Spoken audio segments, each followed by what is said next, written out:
Joseph, welcome to Adulting with Autism. Thank you for having me, April. And for those who don't know, April and I kind of know each other, not IRL, but I had April on my show, weirdly on April Fool's Day, of all days, in this year 2026 to discuss autism spectrum. So it was weird having that serious conversation drop on April Fool's Day, but we had a great discussion. But I'm here to discuss ADHD OCD spectrum instead today. But it's fortuitous since today, being Monday, August the 10th, that we're recording behind the scenes for people, the vaccine schedule was just changed. Not saying that people shouldn't get vaccines, but that while we don't know they increase the risk of autism for sure, why take the chance? There's no need to take the chance till we're sure. And try to nip in the bud this continually skyrocketing autism rate. And now a dozen vaccines are recommended early on and yet spread out so that, and the other couple dozen aren't being said, you don't need them, but the risk of a young child becoming exposed to is 99.999% not realistic. So why rush them into a vaccine? They can get those later. And I think you and I both talked about that on my Constitutionalist podcast episode. I'm wearing my shirt, although the Riverside is showing it backwards. You and I discussed that, and if I recall correctly, we agreed, why take that chance if they can wait for some of these vaxes? Neither of us are saying don't get them. It's just that you don't need them at such an early age, yes? This is true. This is what I believe personally. Me too, personally. And until the data can catch up, why, if there's no need to take the risk, why be pushing that risk on people? It's just common sense, right? You would think, but you know where we live. Yeah, common sense is very uncommon these days, yes. But anyway, about ADHD, OCD, glad to be able to talk about that as a spectrum also, because that seems to be growing and diagnoses of that and those things being on a rise. Like I suffer bipolarism of the two. Sometimes I could be in the middle of an episode with someone else and my ADHD will kick in and I'll lose my train of thought on a question I'm answering.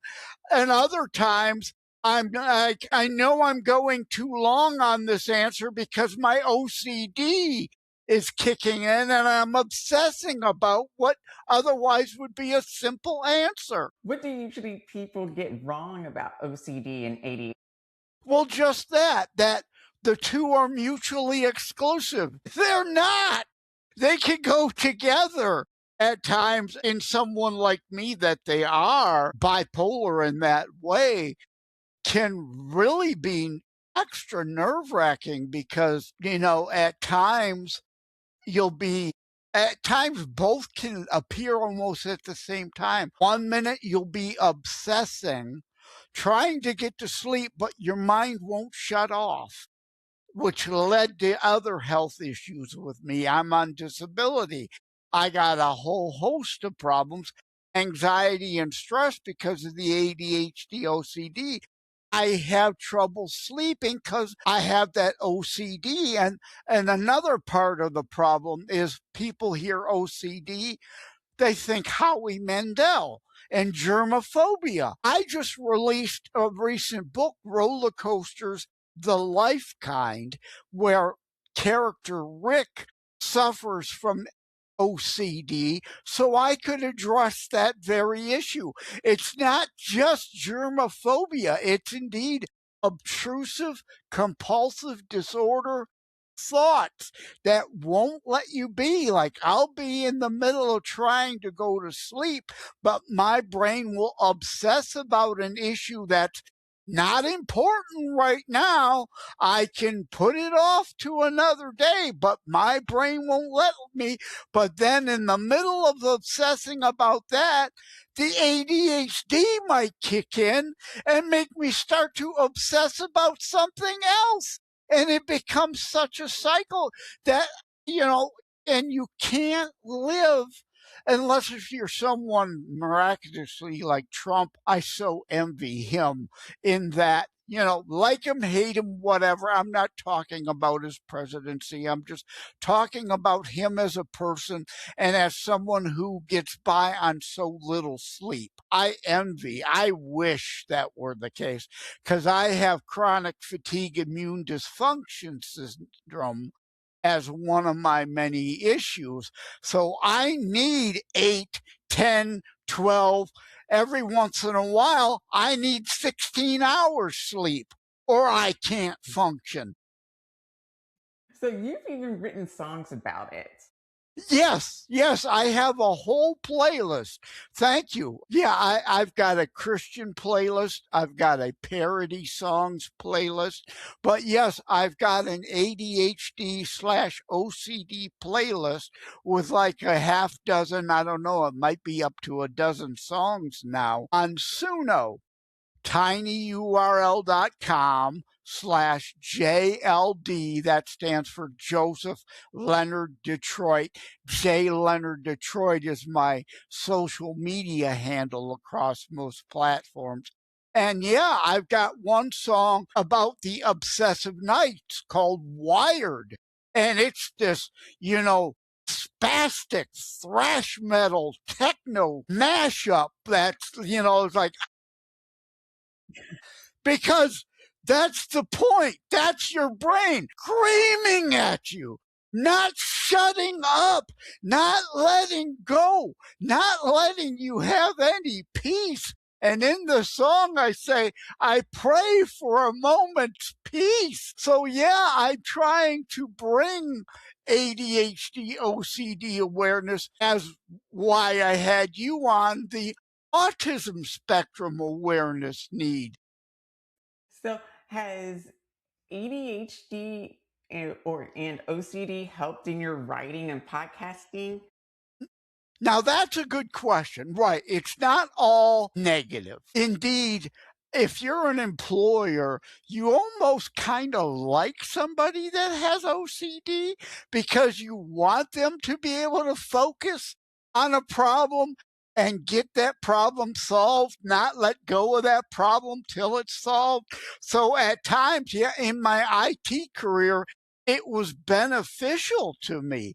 But at night, when I'm trying to sleep and shut my brain off, it wasn't, which is why my body shut down and I've got all these other health issues and why I'm on disability. But yeah, if you're, let's say, mild on the OCD spectrum, that could be a benefit. And you're right, it helps with my writing. And indeed, though, I'd never really dealt with health issues in any of my books until Roller Coasters, the Life Kind, partly inspired by your visit on my Christitutionalist podcast talking about autism, because I had another author, I know I talked to you about it, who in one of her books, in her series, dealt with a character that had autism to present autism awareness. And after talking to her and talking to you, I thought to myself, I need to put the OCD issue in one of my books. So Roller Coasters Tycoon. See, there goes the ADHD off onto Roller Coaster Tycoon is an old video game I used to play. Roller Coasters, The Life Kind is the book title, and it's an ebook exclusive so I could keep the cost down. And no, you don't need a Kindle device to read it. Any free e-reader you can download anywhere that deals with an EPUB file, .pub file can read that. So I release a book, at a local. If you're not doing a print copy, you don't have all those extra print costs driving up the price of the book. Excuse me, pardon me. I just had lunch a bit ago and it's deciding to revisit me. Pardon, I beg your pardon. But it is what it is, right? Live, well, not live, we're recording, but they know what I mean. We're talking live now. The wonders of, what things that can happen. Anyway, see, there's a classic example. ADHD, OCD. I did. There was no need for me to talk about my burp, but yet my OCD wouldn't let me move on from it. See what I mean? It's a live example of how OCD can be so destructive to somebody. Something that could have just been it happened, move on. But no, my brain wouldn't let it be. So I wanted to address OCD, not so much ADHD, but OCD in my Roller Coasters, the Lifetime book that came out in May of this year, to touch on that because people don't know what they don't know. And I don't want to preach to people about it. I mean, I kind of am here today. We're purposely having a session. I'm not trying to beat people over the head about the disorder in the book, but it makes the character more normal, right? Everybody's got an issue. Hey, Rick does too. So let's discuss it. Let's not ignore it. Let's talk the elephant in the room, right? Let's address it. And again, I thank you so much for having me on. And again, tinyurl.com/JLD on Suno. Check out my ADHD/OCD playlist for those songs, and especially the Wired song. That, again, it's meant to be in your face, loud and obnoxious, because that's what the damn disorder is to people who have it. So, constant screaming in your head that won't let you be. So, what are practical ways that you work schedules and checklists and all that? Yeah, I hate to peddle drugs, but sometimes I don't know. I don't try. I haven't tried Relaxium, right? Or ZQuil to help you sleep. I've tried melatonin and that stuff, the more natural sleep aids. And I think it helps a little, but at the same time, being on disability, I can't afford the bottles of the medication, right? So it's just something you have to learn to try to calm your mind in other ways. Other thing I forget what playlist on Suno, but calming. I've got a couple songs in there that I wrote to try to calm the mind. That if your mind is indeed going a million miles a minute, you can listen to the calming songs. And hopefully that will help lower the heart rate and slow the brain waves to allow you to be able to get to sleep. No one size fits all for everybody, obviously. Also, that's to be said.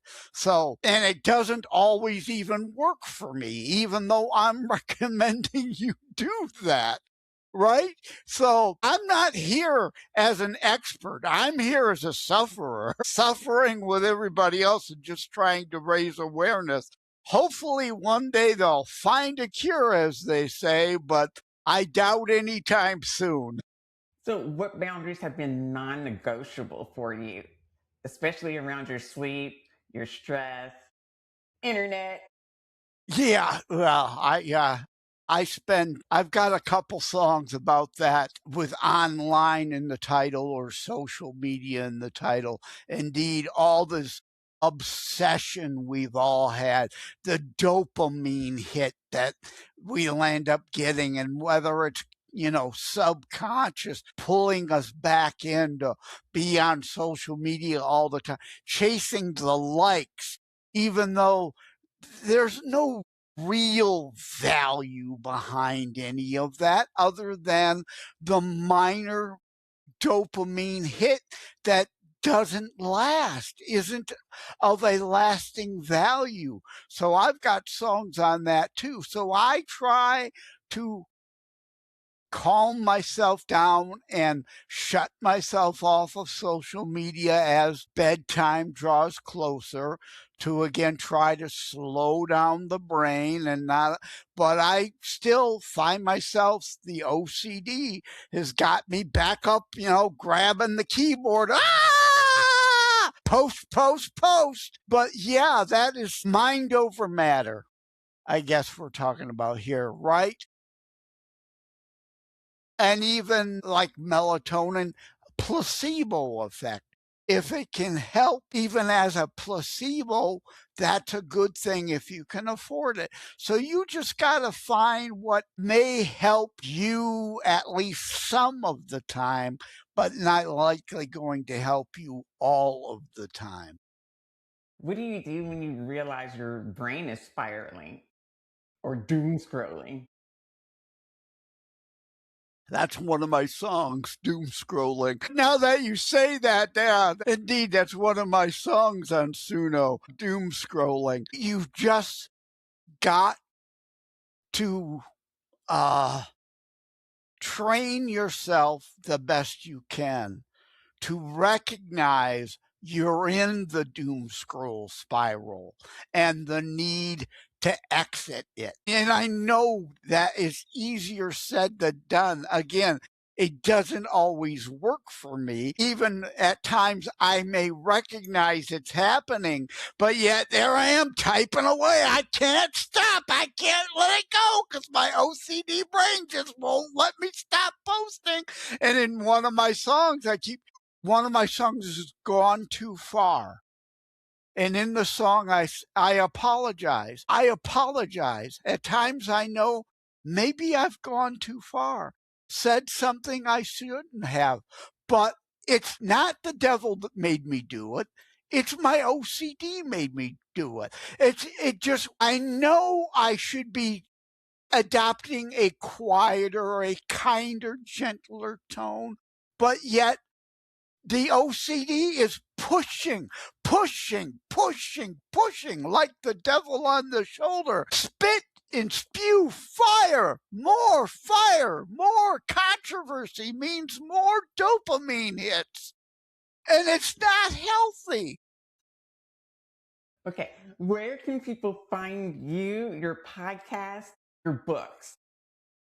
The books, well, the easiest place to find me is through Linktree, if you've heard of that. linktr.ee/J Leonard Detroit, not J, the letter, Leonard. It looks French. It's not Leonard. It's Leonard without an O. J, linktr.ee/J Leonard Detroit. There comes lunch again. And you'll find most of my links there. Or you could find me at my author site, josephmleonard.us, or my primary bestseller book, terrorstrikes.info. Those are the main ways to find me, or of course, Joseph M. Leonard on Amazon. But beware, I am Joseph Leonard, the middle initial, because there is a Joseph Leonard spelt the same way but without the middle initial, who's also another author of Christian books. Like most of my books are Christian too. So I want you looking up me on Amazon, not him, right? So don't forget the middle initial F for Martin. Joseph, thank you so much for coming onto my podcast. Oh, thank you so much for having me, April. I really appreciate it. And at some point in the future, I really want, and I'm not saying it just to say it, but I want to have you back. We'll have to connect through Podmatch again, and I'll have to have you back on my show again. And we'll promote this show that I've been on your show there. Absolutely.